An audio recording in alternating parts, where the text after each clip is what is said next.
But the key part of that afterwards, I said, look, Jay, I want you to understand something. I said, wherever you are is where you're supposed to be. Whether God put you there, whether or not, you're my daughter, but you need to own where you are. Because when you want to become that executive, when you want to become that leader you aspire, if you're in a space as a young Black woman with all these other people and you wondering if you should be there, and that's your thought process, that counterpart of yours who knows he's supposed to be there, he's working the room, he's engaging with people, he's finding out stuff. So you have, unbeknownst to yourself, limited yourself because you just questioning whether you should be there. And you're not taking advantage of the opportunities that are there. If you're there, you belong there. And that was just part of my empowerment, because she needs to understand, like you said, you need to walk into a crowd, know who you are. Yeah. And you need to walk into a room with kings and queens and know who you are and be comfortable that you there, because that's where God put you. Dude, what's happening, y'all? This is Mike D with Black Fathers Now, where we're bringing the village to the brothers. Every couple of weeks, you can look forward to a quick inspirational message or a thought-provoking guest with knowledge and wisdom, all geared towards helping you be the best father that you can be. We're bringing the village to you. Now it's your turn to do something with what you learned. All right, y'all. Let's go.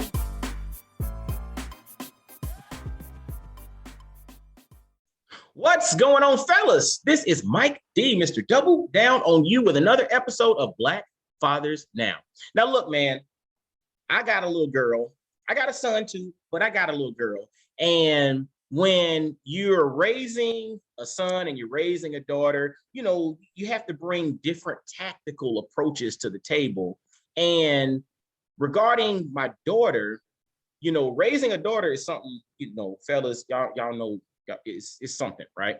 And that being said, when you connect with brothers who are really keen on raising strong and confident daughters to the point where they have programs and trainings and they do speaking engagements and they do research and all of this all around raising confident daughters, when I interact with brothers like that, please believe I'm soaking up everything they have to offer.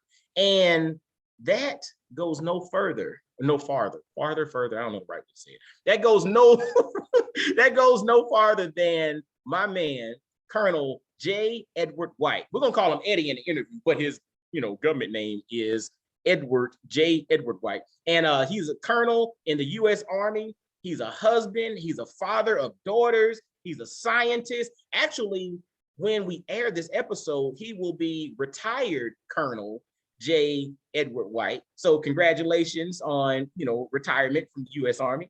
But this brother, man, has really committed his life to, helping other fathers become empowered regarding raising daughters. And he actually has a program entitled Raising Confident Daughters. So fellas, ladies listening to, because y'all like to tune in to what we're talking about, let's welcome my man, retired Colonel J. Edward White. What's up, brother? Hey, what's going on, Mike? How you doing today, man? Hey, I'm doing well, man. I'm blessed and I'm alive, so I'm just doing what God has for me to do. Yeah, look, man, honestly, sometimes we overcomplicate things, but if we literally just kept it that simple, life would be a little more smooth, don't you think? Yeah, it'll help out. It'll smooth out some of those rough spots that people kind of make a little bit more than they need to be.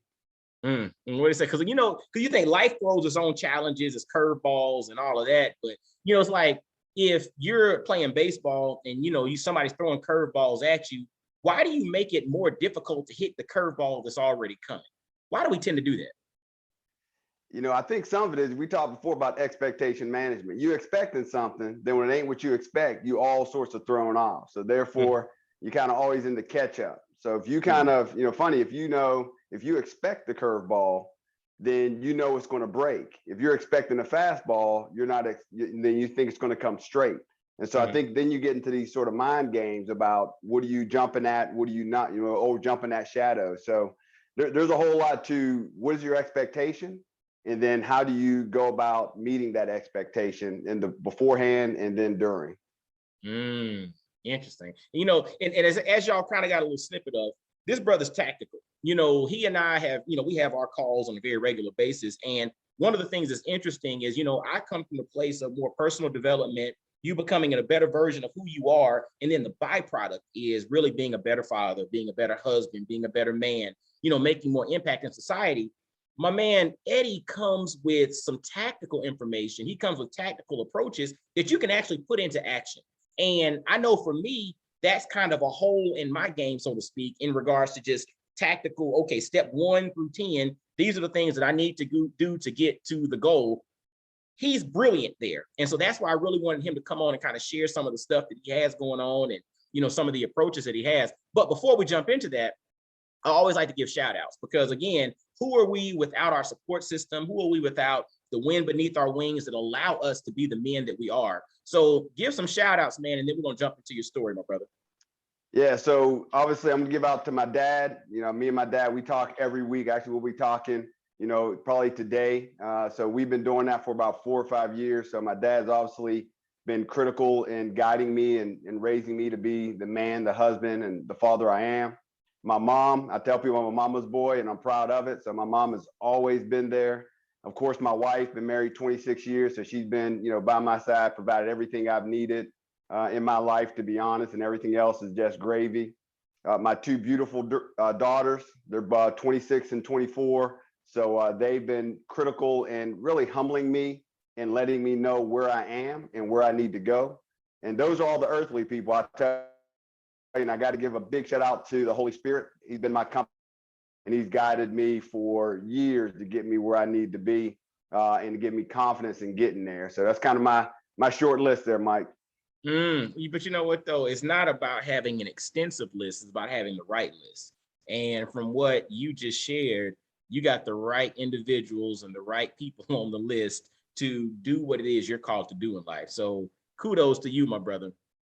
So we mentioned that, you know, you mentioned your father and you mentioned, you know, your wife, your mom, your daughters. And it's interesting. You also said, you know, your daughters humbled you. And I think we'll jump into that a little later in our conversation. But talk to us a little bit about your origin story, man. What are some of the things that literally led you to where you are today? Yeah, so I'm actually going to go back, Mike, to my dad. And you know, I wrote a book, and the title of my book is Start Point, you know, parenting in the quote unquote White House. And I use that deliberately because Start Point goes to what is your start point and how are you affecting your lineage, your legacy. And so I asked my dad to write the foreword of my book. And I'll tell you, it revealed things I didn't even know about my dad. Because, you know, you get close to your dad, but you don't really get that close to your dad. And he talked about how when he was born, his mom was a teenager. You know, he's from Lynchburg, Virginia. And essentially, he didn't know his father, which we can talk about later. She left him when he was a teenager. So he was raised by his grandparents. And then when his grandparents, you know, passed, he went to foster care, him and his brother and sister. And then he got raised by 2 women, a mother and a daughter, through foster care. And he had to learn all this growing up. So when he became a young adult, he was sort of what almost a lot of us relate to as far as, okay, non-traditional, didn't have the dad present, had to learn through the system. And when he got out, he ended up joining the military. He ended up going to college. He moved up to Pennsylvania where he met my mom and they got married, and they've been married their entire life, my entire life. They've been married, you know, over, I think 50 years now. And that is where my story begins, right? My story began there personally, but the legacy and the things that I passed down to my daughters and everything that I pray that they do started with me from my dad. And so when I was born, I grew up in a small town outside of Johnstown. I was born in Pittsburgh, and I was an extreme minority. I was the only Black who graduated from my entire school by the time I graduated.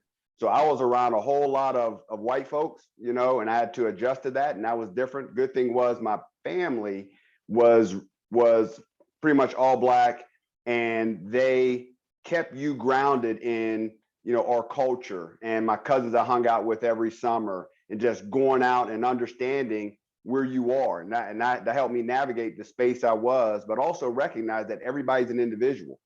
So that was kind of my upbringing. Played sports, you know, did well in school. End up going to University of Georgia, as you know, as a Yellow Jacket, but we won't go down that road. Graduated from Keep my there. mouth shut. I'll keep my mouth shut. Yeah, I want to say something. Yeah, but I'll let it slide right now. So yeah, then went to Georgia, got commissioned in the Army, met my wife, she was also in the Army, and we ended up having my daughters, and then we just went about doing what we did as far as raising them, which we'll talk about, and everything that goes with turning from a boy to a young man to a grown man, and how all that matriculated through. So that's sort of the story that got me sort of where I am now. But I can add more later on, but there's obviously a lot to that if you kind of expand it out, but I don't want to do that right now. Man, I'm gonna tell you, it's a couple of things. First off, you mentioned that your dad wrote the foreword to your book, and when he wrote the foreword to your book, you know, he revealed some things that, so you weren't aware of his upbringing when you were growing up, or was that something that was shared with you later, or did you just find that out when he wrote the foreword to the book? You know, if he told me before, I didn't remember it. And it really didn't come to light until I read it. And I was like, wow, I didn't piece all this together, because I really never had a big relationship with his side of family. Like I said, I went to my cousins, that's on my mom's side, and went to my aunts in Pittsburgh area.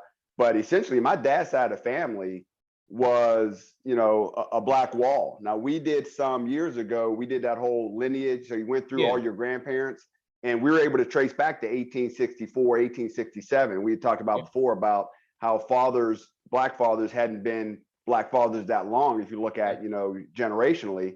So we kind of did that, but I'd really never met and knew a lot about my dad's side of the family.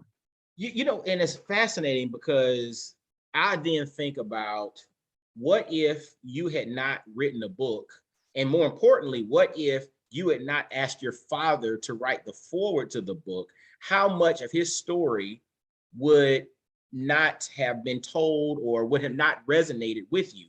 I think about that one, but then the other side of the coin is the overwhelming majority of us are not authors, right? So the overwhelming majority of us don't write a book, and even fewer of us, like I've authored 2 books myself, but fewer of us ask our father to write a foreword in which they're open to pouring in or adding insight that we're totally unaware of. So think about how many individuals have stories that ultimately will go to the grave with them, that could be huge, of huge monumental impact on their children, their grandchildren, generations to come. A lot of the stuff you're building now and doing now is a result of your father's story, which basically started everything going. Like, I think about, like, what if you had not just asked your dad to write the foreword to this book? How much of this stuff that you're doing now would not come to fruition? Yeah, I'm not sure. I mean, it was very revealing. And the one thing that I found, you know, I was scared of my dad until I was 16, right? My dad, he was a recognized stud in football growing up in Virginia, back with his school, Dunbar. You know, he's 6 foot and some change, and he's old school. So, you know, and I'm, you know, so he raised us old school, if you will, although he really spent time talking, but you still had that air. So, I mean, it wasn't until I was grown, you know, maybe about in my mid 30s, that I actually started having more depth in the relationship. My dad plays golf all the time. We did this long drive on a golf vacation with some other guys, and we talked for like the whole 3 hours. It was the most in-depth conversation. We talked about everything, and that really started to reveal things. And then about 7 years ago, I went to him and I said, "Hey, Dad, look, I don't know if our relationship is where it could be, so I want to talk to you every week." And my dad was like, "Yeah." So we talked about whether it was politics, then we just moved into sports and just life. And then that generated more in-depth conversations and stories. So I think I may have gotten some of those, but that forward really kind of, it just, you know, it's something when you read about your dad. I don't know, you know, you kind of get those insights. It connects with you, particularly because his story wasn't like mine. He didn't grow up in a 2 household and have everything square. You know, he didn't have his friends come to his house because his house wasn't, you know, the same way as theirs was. And he just did different things that he explained that really helps you connect with people, because every story is different. But the thing that resonated with me from a start point perspective was he created his own legacy. So underneath my dad's line, my brothers and sisters and all the grandkids, but he did that. You trace back to 1945 or 1960 when he was growing up to whenever that started. And that's my vision for any dad I talk to or father is, look, your legacy is going to go beyond you, right? And that's what you're really pouring into with educating yourself and investing in your kids now. Man, dude, I mean, again, it's like it just hit me when you said, had you not read the words of your dad's story, it would not have hit you on the same level, right? Now let's take it a different direction. When is the typically, this is just typically, not for some, but typically, when is the first time you actually read about your father? Probably when he's on his deathbed or gone. I don't know if you go that deep that fast. Dude, I'm gonna tell you, it's so interesting. I was just thinking about, it's like chills just went up my spine thinking about it. If we don't have those opportunities to read about some of the things that, our family has done or whatnot, the first time you may read about your father is an obituary. You see, it's just, it's so profound, because then something happened in you 7 years ago where you said, Dad, I want us to talk every week. I want to dive into what was that thing? What was that inspiration, or what was the catalyst behind you, instigating or being the catalyst behind you just saying, look, Dad, I want to talk every week to learn more, to dive in, to build our relationship. What was that thing? What was that inflection point?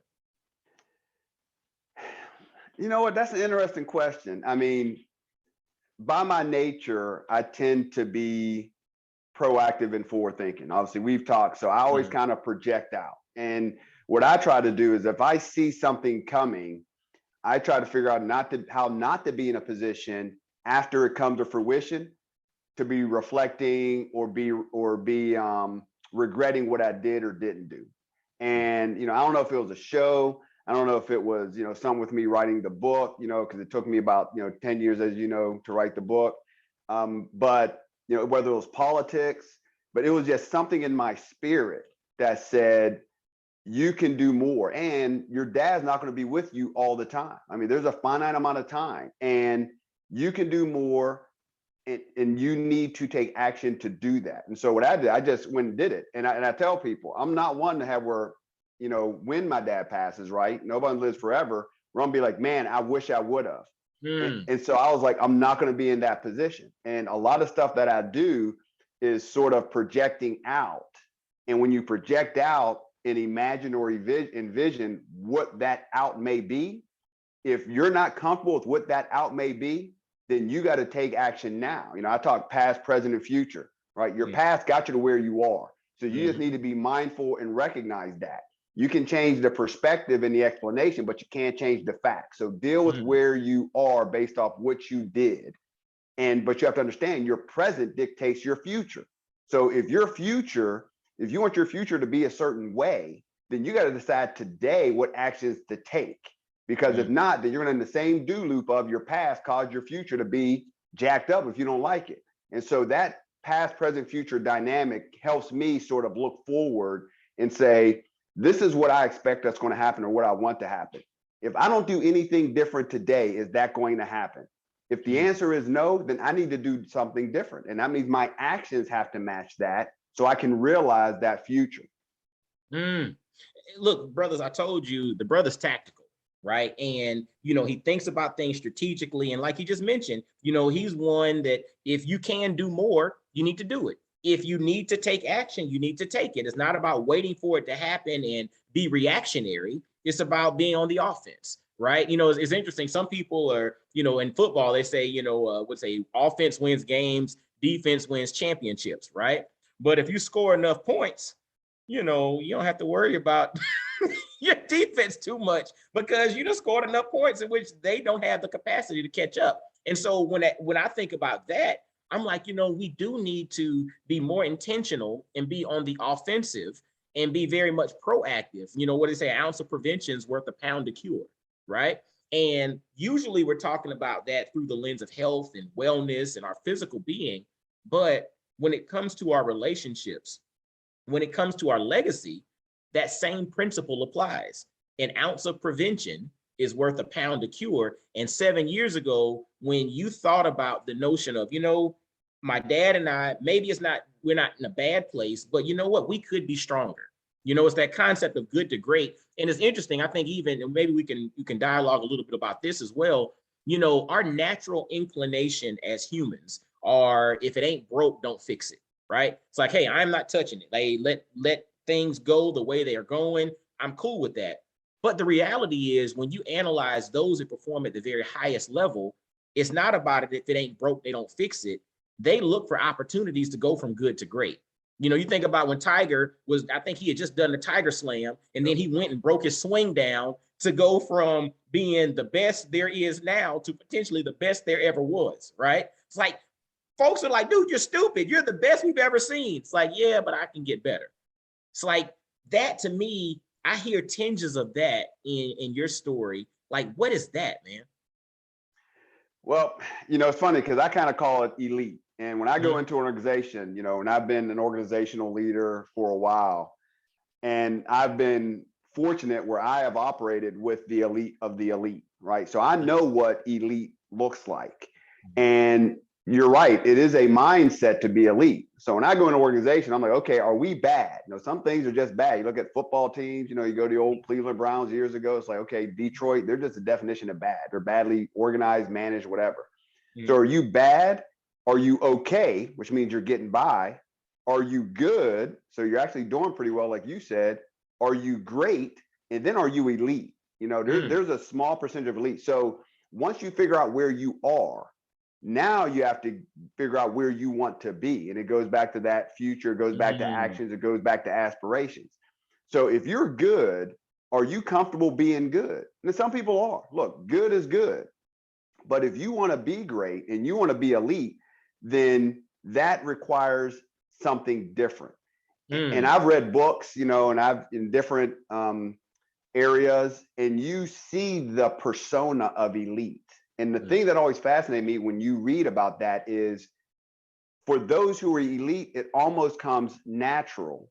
But for those who aren't, and they look at them, it looks unnatural. It's like, how can you be that good? If you look at Tom Brady, how can you be that good, that long? It just doesn't seem like it's possible, because when you compare to everybody else, even great, it just seems unfathomable. And so what happens is you create the dynamic within yourself, and then within people around you. You influence people around you where this is our standard.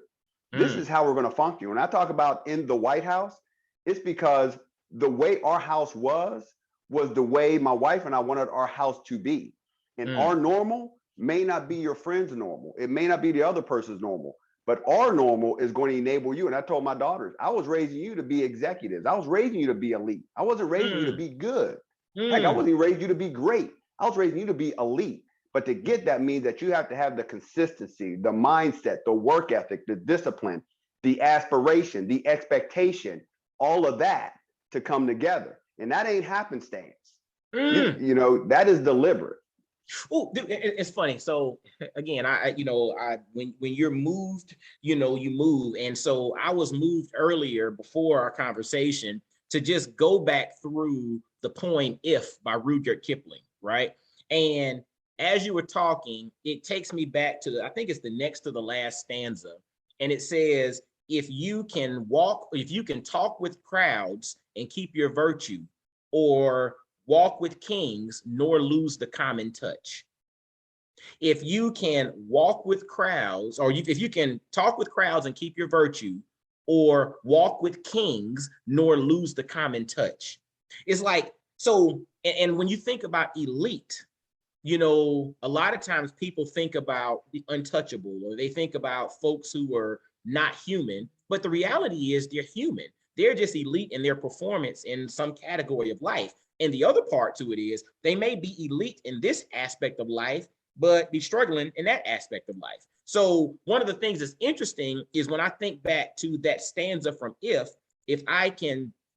you can talk with crowds and keep your virtue. That means, can you deal with crowds and still keep your honor, keep your honesty? Can you keep your integrity in the midst of the crowds, in the midst of all the stuff coming amongst the common folk? Can you keep your integrity in regards to who you are? But on the flip side, when you hanging out with the elites of the elites of the elites, can you not lose the common touch? And I think so many folks who fall into air quotes elite categories have trouble with either or. Either they're totally disconnected with the common person because they're so elite and they're flying private and, you know, in palaces and mansions and all that stuff. So they don't know, they've never been in a grocery store. They haven't been in a grocery store in 20 years, right? Or they don't know how to navigate and keep their authenticity amongst the crowds. And so when you mention elite, you're not talking about being an elitist. You're talking about elite performance, correct? Yeah, and that's a fascinating way your explanation of that was, because this is my reality, right? When I was growing up, I didn't aspire to be elite.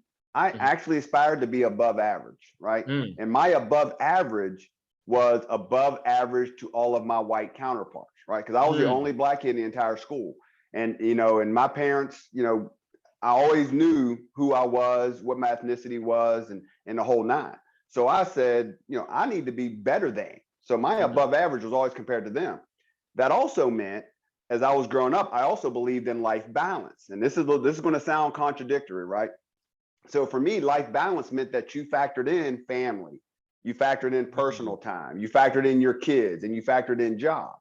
So you didn't compromise one for the other. You know, some people were talking about the Venus Williams, King Richard. Yeah. And I remember listening to Kobe Bryant, you know, in an interview before he passed. And I always found that for certain athletes to become elite, they had to compromise something else. That's so right. For me to be great in this area, I have to intentionally not do something else, or unintentionally. And I wasn't a big proponent of that. So when I was raising my daughters, I didn't necessarily push them to be elite in a given area. My daughter played soccer. She did soccer for Howard. My other daughter did gymnastics. She had won national acclaim up until she got hurt. My other daughter won national acclaim as well before she got hurt.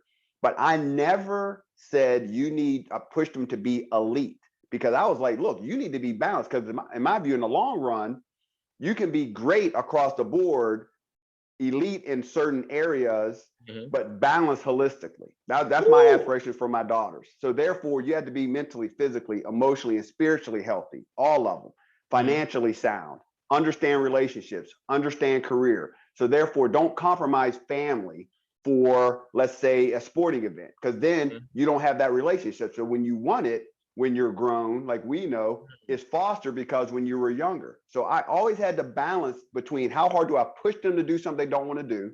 Because I'm like, if you don't want to be elite, then my decision, unlike King Richard, I didn't push them. I said, if you don't want to do it, then I will groom on what you do want, because I need to make sure that you understand life balance. So it was on them when they became adults on how they wanted to move into the elite, how they wanted to fashion their lives, what they wanted to do or not do, you know, relationship based, how much they want to work.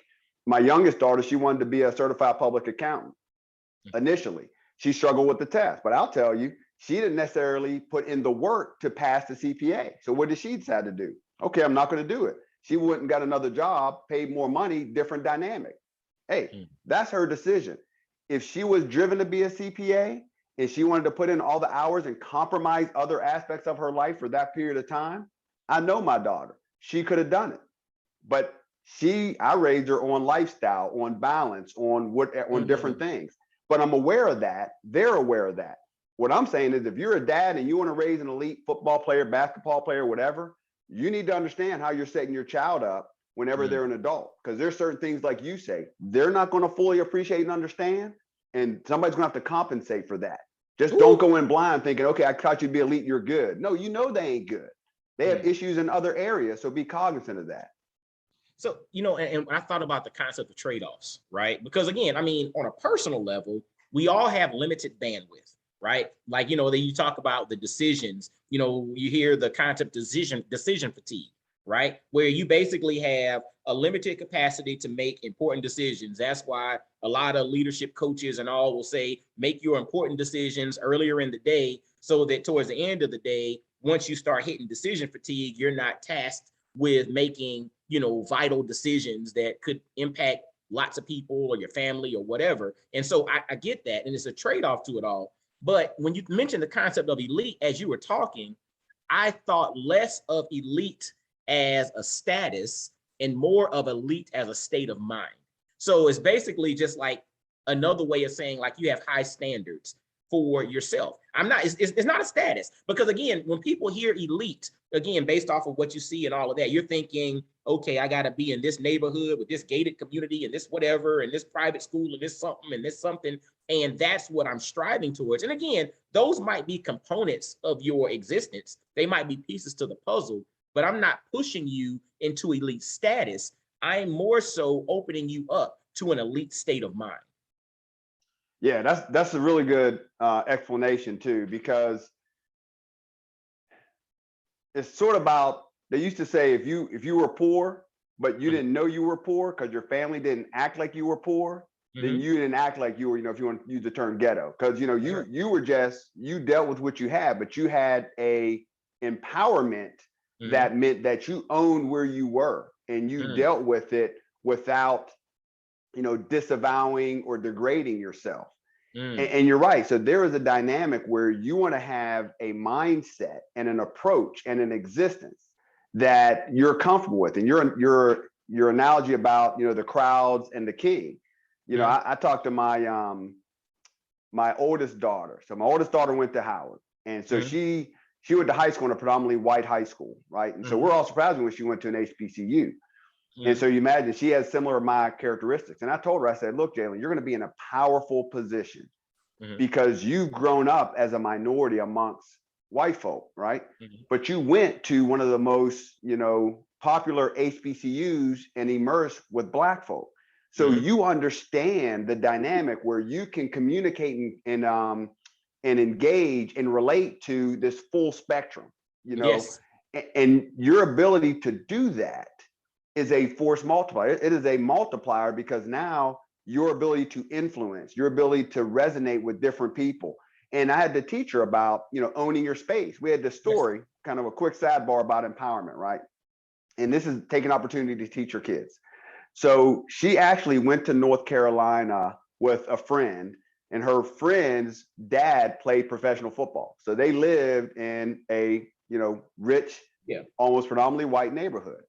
So she went there, and after spending a couple of days together with him and her friend and his friends and everything, the last night before she came back, she went to this big event with help and at a big house and the whole nine. When she came in, they knew him.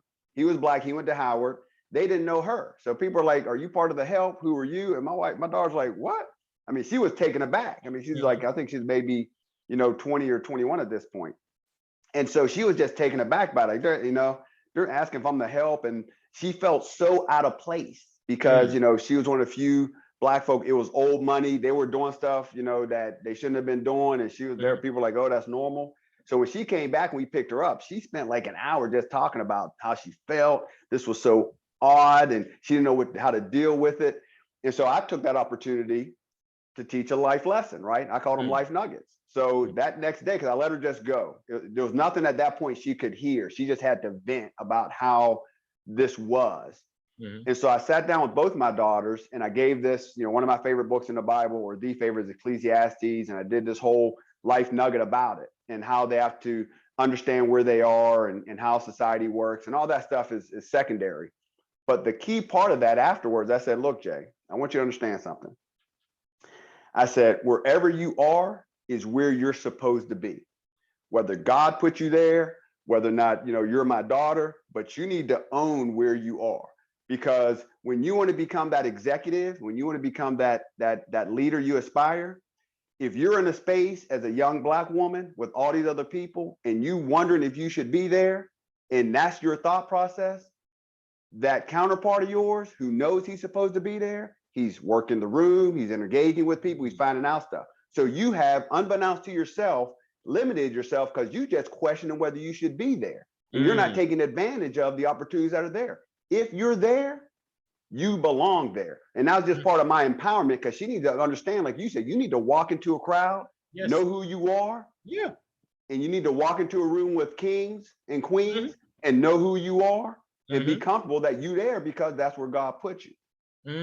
Dude, and you know, and the thing that's interesting, and I think this is why it's so important, and you mentioned the blessing that she's had by interactions with people from all backgrounds, all socioeconomic situations, races, different belief structures, men, women, people with different gender identities, all that stuff. She's had that opportunity to interact with all of them. So therefore, it gives her the ability to openly connect and be comfortable in just about any environment. And I think that's such a powerful example, fellas, when we're raising our sons and our daughters, to make sure that they have a lot of different experiences with a lot of different types of individuals, so that they know how to be comfortable and they can own the room. Because I mean, my man Eddie just said, dude, owning the room, if you don't own the room, the next person there who feels like they belong, they will own the room. Therefore, they will get the opportunity. Therefore, people will be comfortable talking to them. And you got to have different experiences. And the other part to it is, by having different experiences with people from all backgrounds and on all levels, it keeps you from getting starstruck, right? So sometimes you'll walk into a room and there's a celebrity there and everybody just wants a selfie and to take pictures. But when you understand that, yes, they may have a couple more zeros behind their net worth than you do, or they may have a few more million followers than you do on this channel or that channel, but the reality is they're still people like you and I. And a lot of times when I've interacted with individuals like that, they're sometimes taken aback when people are not starstruck. But that also opens up the opportunity for you to be amongst kings, be who you are, but then not lose the ability to have the common touch when you go and interact with the person who might not be that celebrity.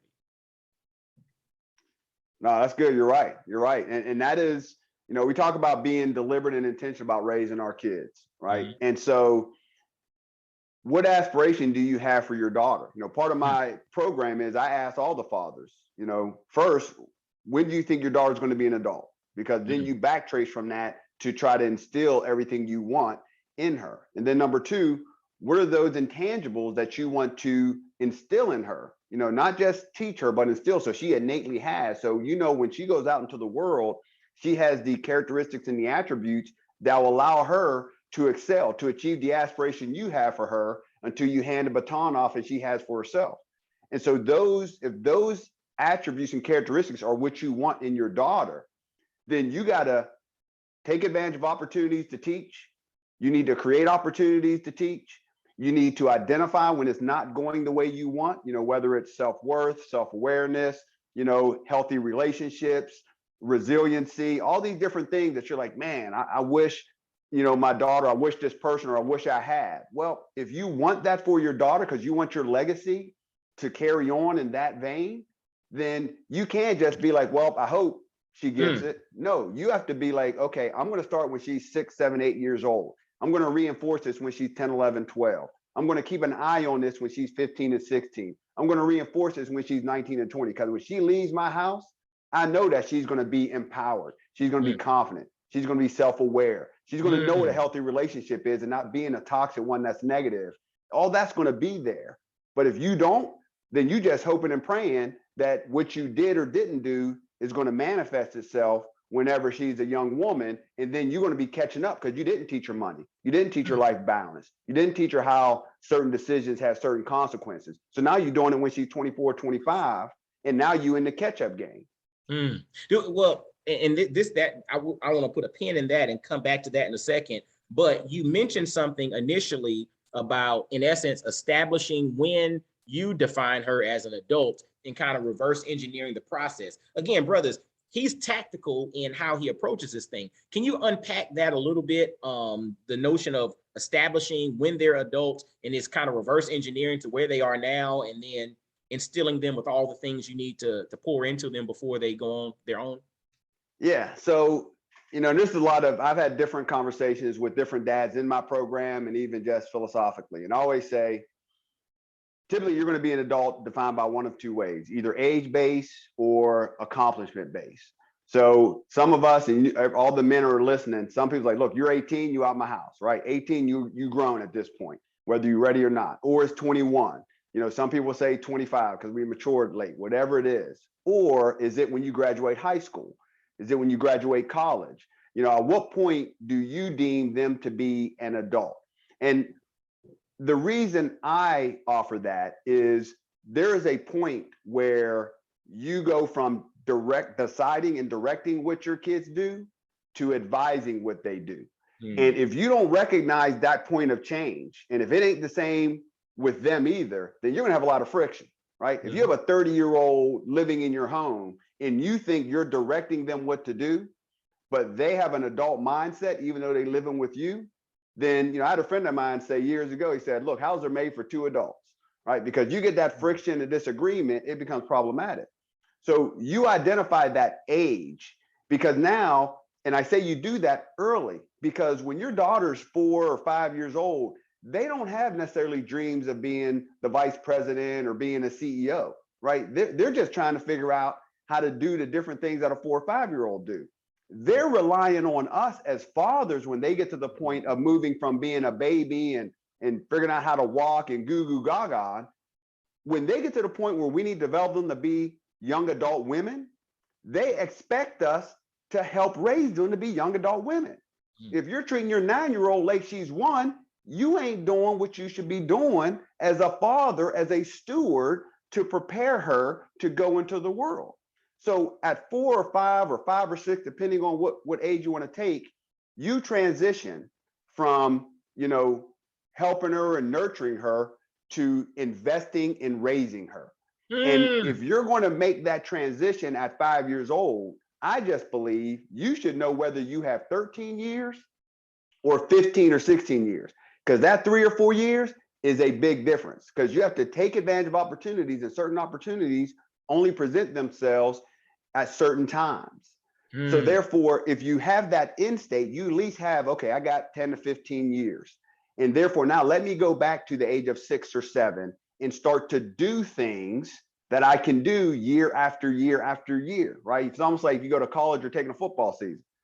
You can only do the football season during the football season. So the other 9 months, you ain't doing stuff you could do during the football season.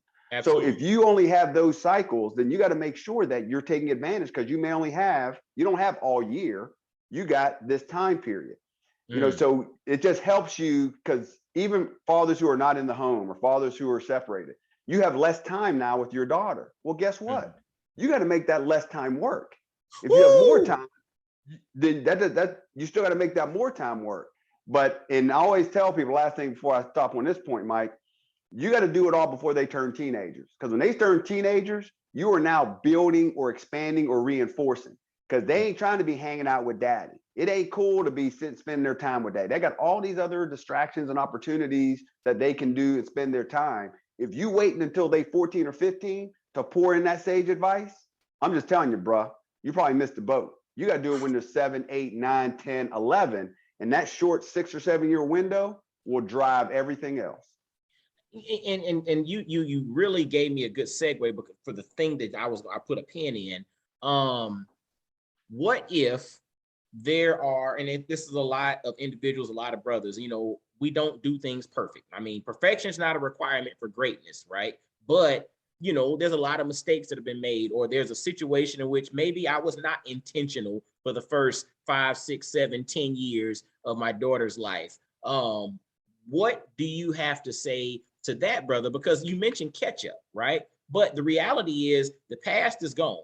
All I have is right now and what might happen in the future, but the future is, you know, determined by what happens right now. What do you say to that brother who basically hears your conversation and basically the light bulb just went off, but their daughter is that 13-year-old or that daughter is 12? What do you say to them? Yeah, so, you know, the old adage is never too late to start, right? The reality is you got to understand where you're starting from. And so if you understand that, so one of the parts of my course is talking about avoiding sex, alcohol, abuse, and drugs. How do you enable your daughters to not go down that road? You ideally before they graduate high school, before some people aspire for marriage, but whatever it is. And so what I tell people when I talk to my dads is, I have an elementary don't be sad, which is the old look, no sex, no alcohol, no abuse, no drugs, just don't do it. And then I have what I call graduate don't be sad. So look, you're probably going to have sex, before you get married, or you're going to have it in the future. You're probably going to drink because once you turn 21, we all drink. So now you have a more mature conversation. But my caveat is, when you have that first conversation about don't be sad, you need to be very clear on whether or not you at the beginning or before, or whether you're in the middle, or whether you're in the after, because that shapes your conversation. Yeah, absolutely. So if they've already had sex and you're talking to them and they're 15 or 16, whatever it is, then don't act like they didn't have sex. You talk to them about, the emotional impact, how boys act whenever they have sex. Are you being protective in that? How does that affect you? Let's have the mature. You're a grown man. Now, I know sometimes we fear about this cross gender and don't want to talk about that, but you're a grown man at this point. If your daughter's 16 years old, right? You're at least in your 30s. So therefore, have the conversation about where she is. And that applies to life as well. So if you, on the catch up, if you will, you need to establish where your daughter is so that you can figure out where to go. And I'll tell you this story, and it's about a friend of mine. And this is late. This is 16. So I did this thing with my youngest daughter to build our relationship where we walked every week. And it was to help build our depth. I didn't have any lessons I was trying to teach. There was no phone call, no phones. It was like, hey, let's build our relationship in comfort. And I told a guy who's a coworker of mine that I did this. And he kind of was in this friction space with his daughter. He said, man, hey, that's a great idea. I'm going to go ask my daughter. So he goes, go ask his daughter. I found out about 3 weeks later when I was like, hey, how things are going. He goes, man, I was about to fly out. I got a call at the airport. My daughter had attempted suicide. And I was like, what? He goes, yeah, I went to ask her if she would walk every week with me. And she said, no. Their relationship was that friction or fractured. And come to find out, she was at a point where she was in a place to commit suicide. Prayerfully, it didn't succeed. He got home, started talking to family, trying to figure out what happened. And she goes, Dad, are you still okay with walking with me every week? He goes, absolutely. Wow. So what he has to do is you recognize this is your start point. Whatever happened in the past got you here. Don't ignore it, recognize it, make sense of it. But look here, from the day they started walking, you are now setting up the future. And you may only have those 3 years, but you got to make sure you're pouring in and being deliberate for the opportunity that's available to you to affect her when she's older. So that's just the reality, man, because not everybody's starting at 5 years old, but where you are, recognize where it is, and then make it work from there. Recognize where it is and make it work from there. But fellas, I hope you paid attention to what my man dropped. He said, you got to be honest about it though. Is it, or, when you and I talked before, you mentioned preconditions, conditions, and circumstances as, in various scenarios. And I thought about that when you were talking, because you really have to look at where you are and be honest about it, right? We can't fake can't fake the funk on the nasty dunk, right? You can't act like something ain't happened if it's already happened. We can't act like, okay, we're in a great place if we're not in a great place. You have to start from a place of honesty. But like you mentioned, that's your start point. That's the point at which, okay, I can build from now, but I have to be honest. It's like when you go to the doctor and something's going on. If you don't tell the doctor the truth about what's really going on, that joker can't help you. You're trying to beat around the bush on something, maybe it's embarrassing, and you're like, it's kind of, sort of, and you don't mention it, he can't help you. You know what I'm saying? And so same thing with a therapist. If you don't open up and say, look, this is the real issue. I've been telling you, I've been fluffing about all this stuff. This is the real thing. If you don't share that real thing, you cannot get to a real solution. So without the real thing, there's no real solution. And that real thing offers you the opportunity to really have a real start point. Otherwise, and I think it's interesting, as you were talking about that, I think about not just parenting our daughters, but then our relationship with our spouse, with our wife, or, relationships with your homeboys or whatever. We think things are at a certain place and we go on acting like they're at a certain place. But the reality is we're not honest to realize that we're really not there. The start point is actually in another spot. And if we don't really come to grips with that, we cannot move forward effectively. Yeah, and now my daughter just used this the other week. I told her this years ago. It's my soup and jello. analogy. You know, Okay. I'm like, you know, you sitting there and you're eating something and you think it's soup, right? So you're using the spoon and you think, oh man, this is good soup. But the other person sitting there looking at it like, man, that ain't soup, it's Jello. And you're like, what are you talking about? You know, it's the consistency and everything. And it's just this dynamic where what you are doing is not actually, or where you at are not actually where you are. You think you created the phenomenon to believe it is, but actually all the indications are it is not what it is. And I can't remember, it was one of those life nuggets I told years ago, but she always uses the soup and Jello, but I always use that to say, you know, one person thinks you're eating one thing, somebody else thinks they're eating something different. And until you reconcile that it is either soup or it is Jello, and everybody agrees that that's what it is, then you having a conversation about a type of food, I'm having a conversation about a type of food, and our realities ain't the same. And that goes, like you say, relationships, friendships, whatever. Soup or Jello, what is it? Man, dude, I'm gonna tell you something. Again, my mind goes abstract sometimes. And you were talking about starting point, right? And when you're dealing with relationships with someone else, whether that's your daughter, your spouse, your son, anybody, whoever you're dealing with, if you're not coming from the same starting point, you cannot you can't draw a single line. See, it's interesting. So, like, if you think about a piece of paper and there are 2 points, you create 2 starting points, right? They're different places. You cannot draw one single line in another direction from 2 different starting points. Whereas if you have the same starting point, you can draw a single line together. And so it's interesting, as you were talking, I was also thinking about this whole notion of being honest on what it is, but also having clarity from all parties involved that that is the actual starting point. Because if we're not clear on that, we can't draw that single line in the direction that we're trying to go. Absolutely. I mean, one of the first things I talk to my fathers about is communication, right? And couples communication. And so when you talk about that, having that vision, that aspiration, and when is your daughter going to be an adult, and what do you do behind it? You know, it's a matter of agreeing that that is the definition. And then, you know, one of the parts I talk in my class is standards. And I talk about identifying standards, then you define the standards, and then you make sure that you and your wife or your parenting partner have the same definition. Because, and this goes into discipline. And whether you use the term, you know, we used to old term is, you know, don't act up or act right or man, or whatever you want to say. But ultimately, you know, if you take, how are you supposed to interact with adults, for example, when you're teaching, this is when your daughter's single digits, right? Manners, how you act when you go out in public. Well, if you don't explain to them, I expect you to look in their eye or not be on your phone or to, you know, yes, ma'am, you know, no, sir, yes, sir. If you don't teach those, that's the manners you want your kid to have. And then you start, you know, old school, smack them on the back of the head because they ain't acting right. Then what you got to do is look on the front and say, okay, did you identify that? Did you identify what you expect that attitude and that and the way they act to be? Did you define what it is to you? Because everybody says yes, sir, and no, ma'am, right? You know, and then is you and your wife on the same sheet of music?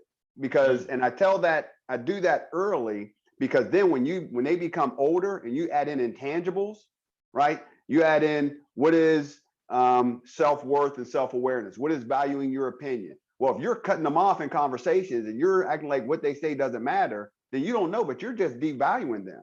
And then when they become teenagers and they stop talking to you, you're like, I don't understand, why ain't they talking? Well, every time they talk, you cut them off. Well, at a certain point, the teenager's not going to do it.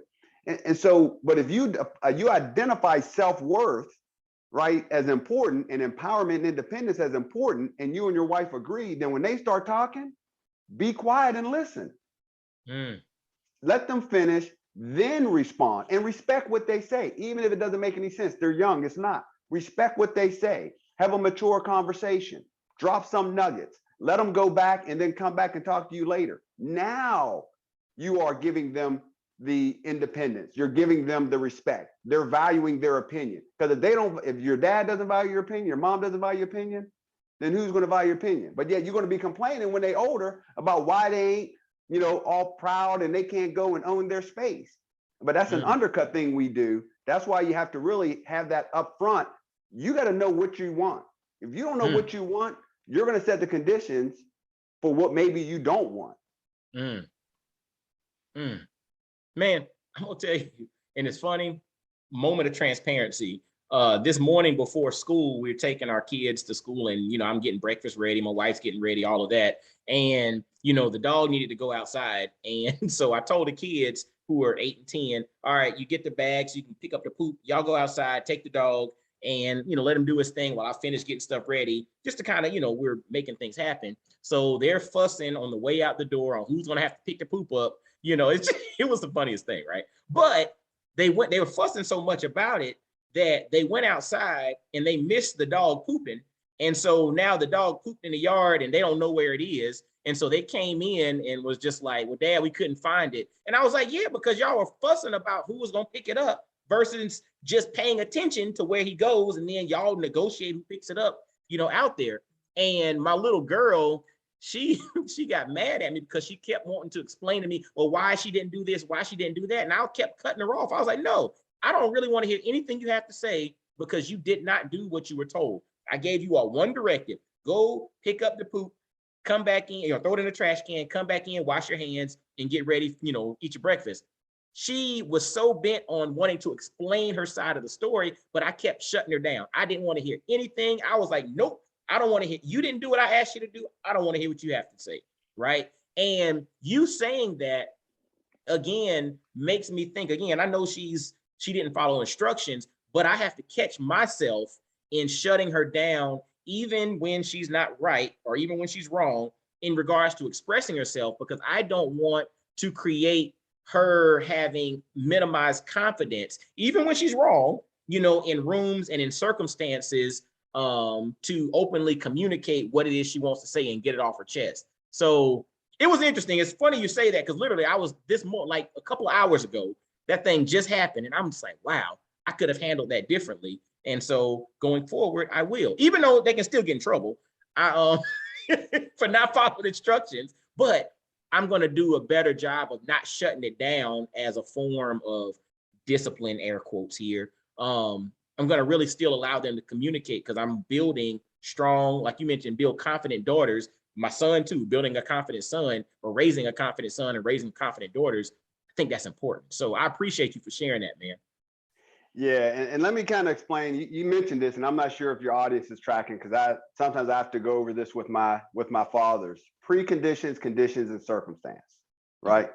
And the analogy I've been using lately is driving a car because most people can relate this. And you'll appreciate this for all those dads when you start teaching your daughter how to drive, right? Because my first daughter, I had to drink a scotch every time I came back because I thought I was going to die. But that being said, so the analogy I give to kind of understand this is the preconditions is you teaching your daughter how to drive, right?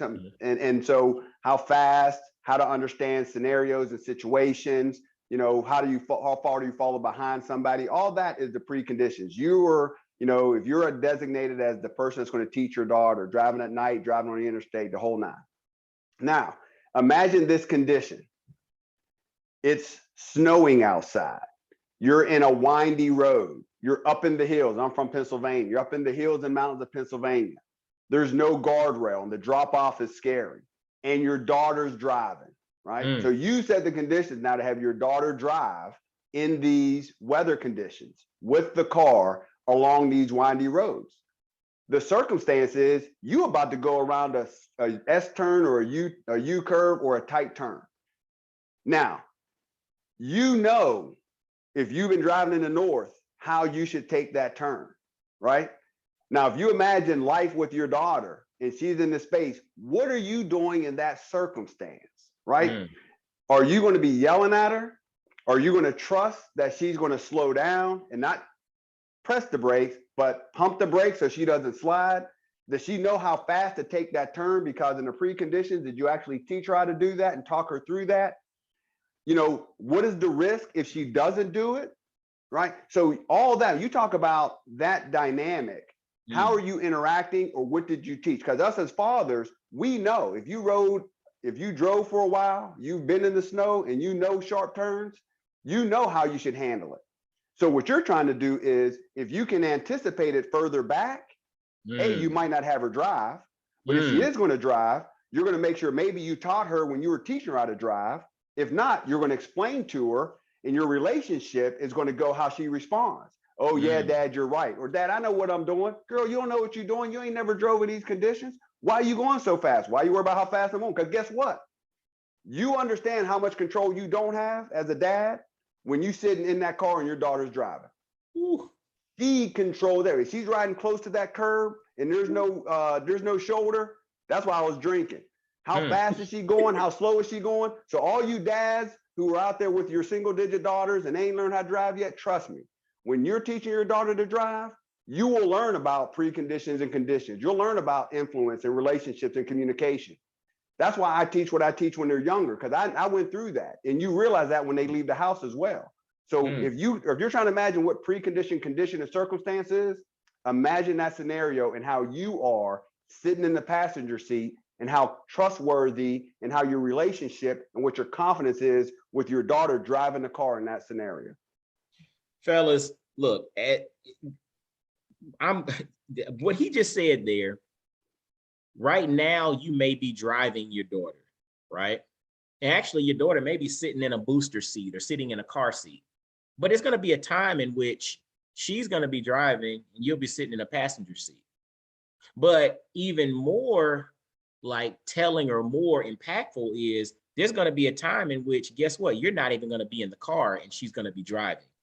So when you think about that analogy and you think about life and you look back and you see this little girl strapped into this car seat, what is it that you're going to impart upon her so that when you blink and you fast forward a few years and you're no longer in the car and you send her off to drive by herself, that she's going to be ready to handle the snow, the ice, all the different things that are coming towards her? What are you doing right now with her being in the car seat that's going to influence that moment when she's going to be by herself?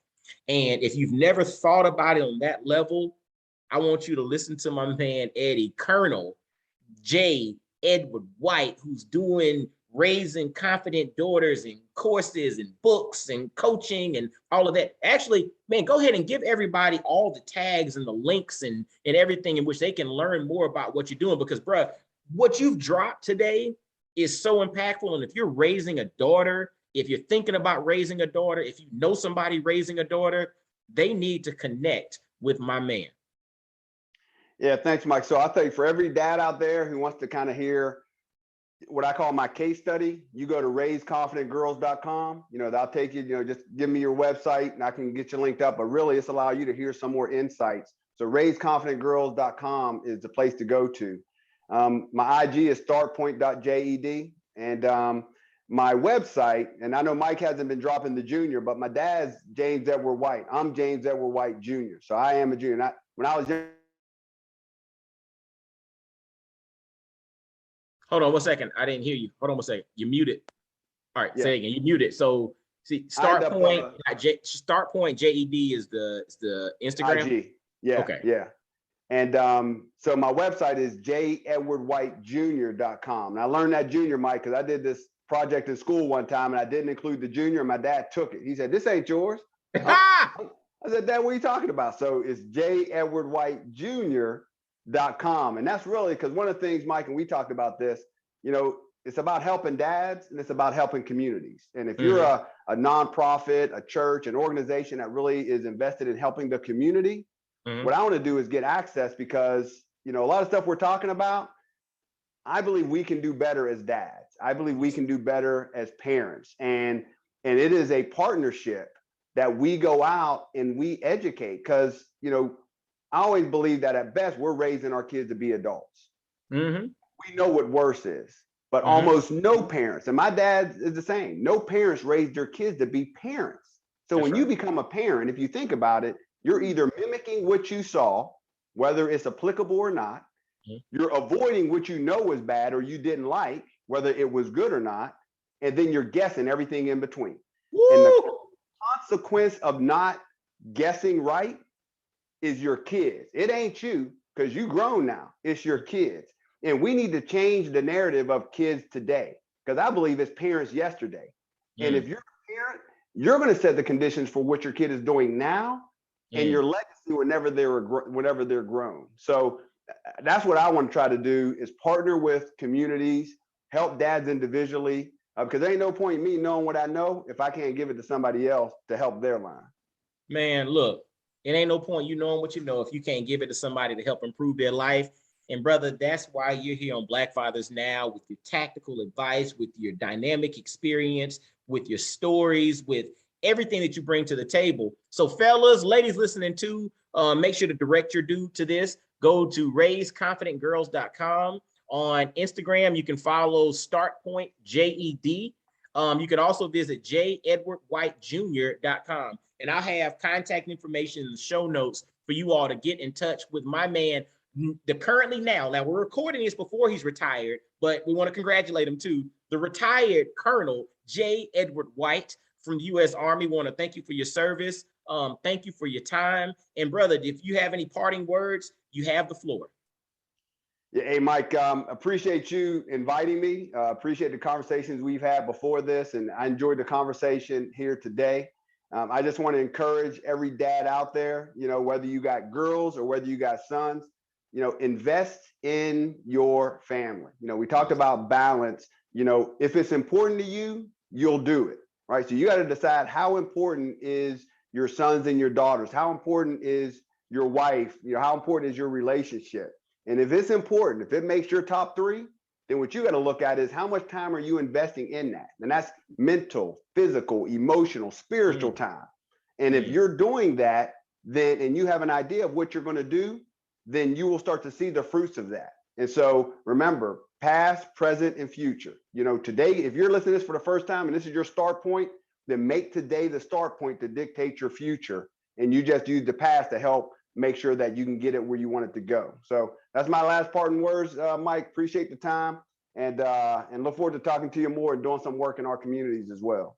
Absolutely, brother. It's on and popping between you and I. So we're going to make this thing happen. But man, I salute you. I appreciate you. You keep doing the doggone thing. Fellas, literally follow my man, StartPoint JED on Instagram. Visit raiseconfidentgirls.com.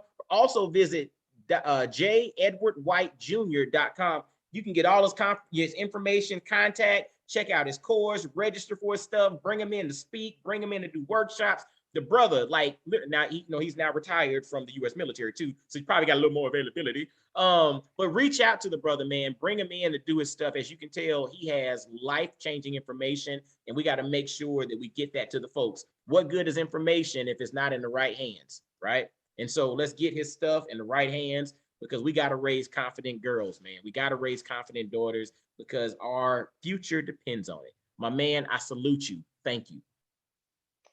You're welcome, right, man.